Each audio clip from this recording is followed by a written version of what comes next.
Hello good morning guys, આજે છે આપણે વ્લોગનો દિવસ 8મો ને સવારમાં આપણે થઈ ગયા છે રેડી અને જોઈ લ્યો બાકી લાગુ ને એકદમ બાબલા જેવો. આજે દોસ્તો ઉઠવામાં થઈ ગયું મોડું, ઓલમોસ્ટ આપણે બપોર થઈ ગયા હતા એટલે મેં કીધું હવે નાસ્તો બાસ્તો કંઈ કરવાનો થતો નથી, હવે આપણે મેં કીધું બપોરે સીધા જમી જ લેવું.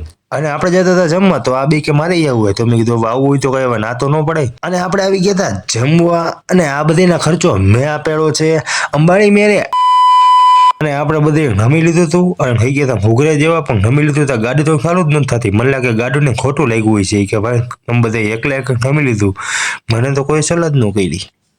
એટલે આપણે બોલાવી લીધું એક ભાઈબંધને, તો એ ભાઈબંધ આવીને કહે કે ભાઈ મારી ગાડીમાં પેટ્રોલ નથી. એટલે પેલા તો આપણે એની ગાડીમાં પેટ્રોલ નાખ્યું, ઢાંકણ હું બતાવું ખવરિયા ગાડીમાં પેટ્રોલ રાખતો હોય તો.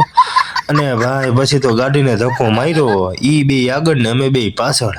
આ ને ધીંગાણું જામ્યું ભાઈ ભડંગ કે ભાટિકા બોલે જાડંગ કે જાટિકા બોલે જદમાં કટાકા દિયા સોદલા ભજાયા આયા રંગ ધાલા નદી નાળા બોર વાળા તા તો ભરે વેગા સિંગારાના કાળા રઢી આળા. અને પછી HDFC માંથી આપણને આવી ગયું ફોન કે હાલો નાકાશભાઈ આપણે ATM માં કે પૈસા પૂરો થઈ ગયા. એટલે પછી હું મારા ભાઈબંધ અંબે ગયા, એટલે મારા ભાઈબંધને નાખ્યા 1000 ને મેં નાખ્યા 500. મેં કીધું જાઓ મોજ કરો બીજું શું.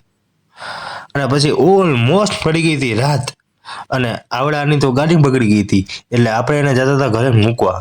કોઈને કહેતા નહીં, મેં એની પાસેથી પેટ્રોલના પૈસા નથી લીધા હજી.